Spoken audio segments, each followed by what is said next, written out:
Hi, this is Erica, and I'm here to talk about my growth map at the Child Development Lab. Starting off with my first day, I remember feeling super nervous because it was my first time interacting with younger children for an extended period of time. I worked with kids in elementary school and middle school, but never kids younger than that. So I was just nervous and unsure about how to interact with them.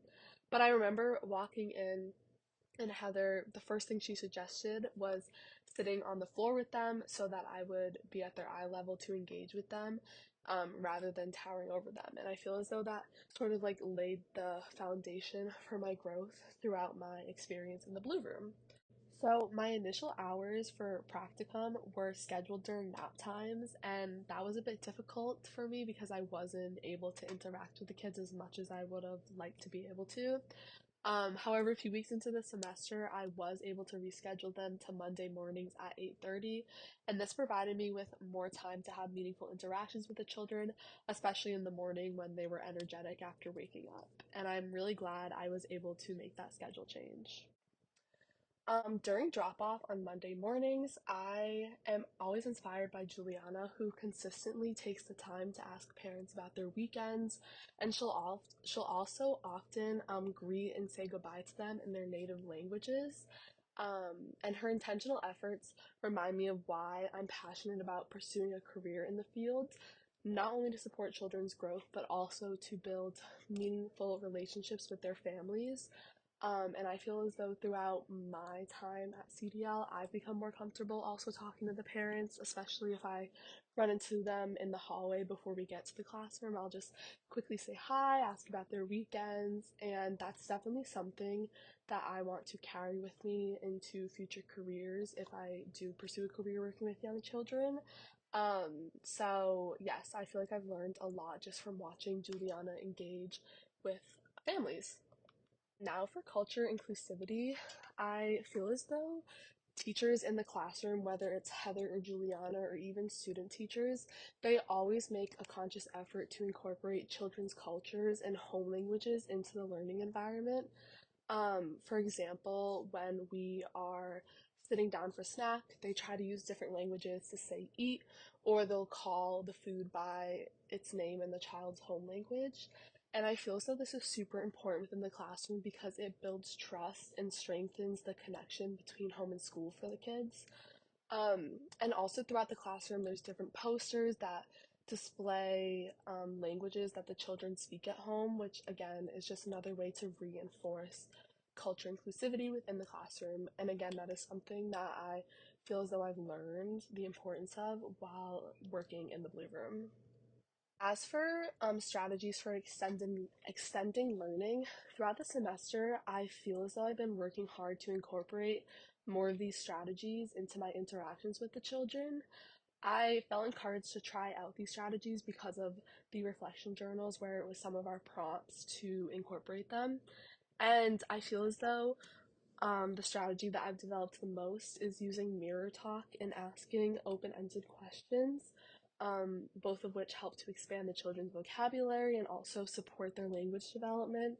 But some other ones that I also am trying to improve on include encouraging imaginative play, solving problems together, using richer vocabulary when I speak to the kids, and then also, I mean, I feel like I do this already, but just laughing with them and enjoying the time that I get to spend there with them.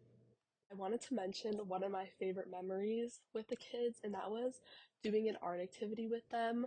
We set them up at tables and we put paper down and paint, and they were able to just play around with the paint. And it was really fun getting to watch them be creative and explore the different colors and shapes. I also enjoyed the opportunity to engage with them through a more structured activity, just because it allowed for more meaningful interactions.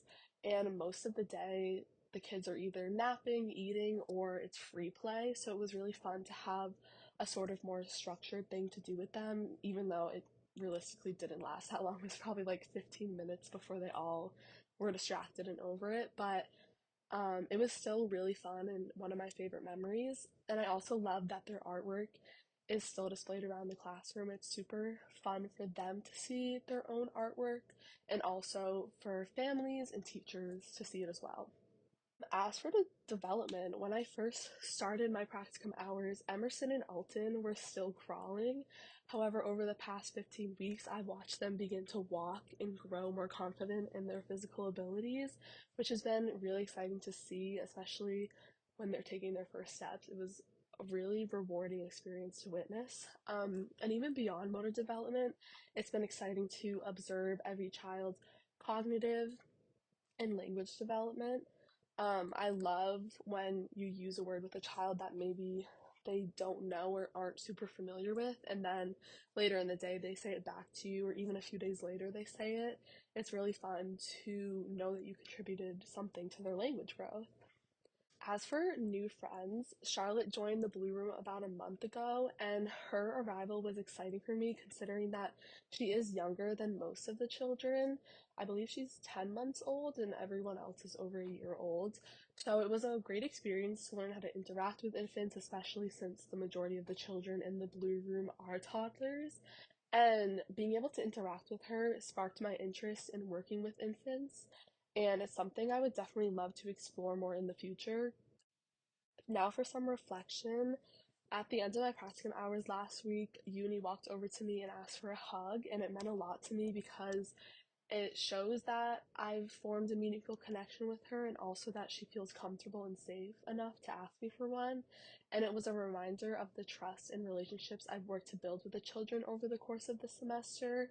Obviously, I'm only in the lab for 4 hours each week, so I don't fully see the impact I have on them, but it was really sweet to be able to hug her, and it did remind me that I am playing a role in their development and their overall well being. Overall, my experience in the classroom taught me the importance of creating inclusive environments, building connections with families, and responding to each child's unique needs. And I am considering applying to the CDL for next semester to gain more hands on experience. I don't know if I'll really have time in my schedule since I am pretty busy next semester, and I'm not sure if they're still hiring, but it's definitely something I'm considering. And if I do have time for it, I really do want to pursue it.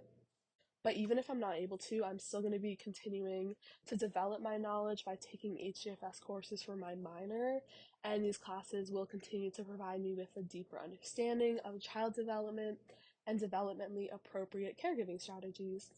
But overall, my experience at the Child Lab was great. I feel like I grew so much as a student and also just as someone working with children, and it definitely is something I would love to continue doing in the future.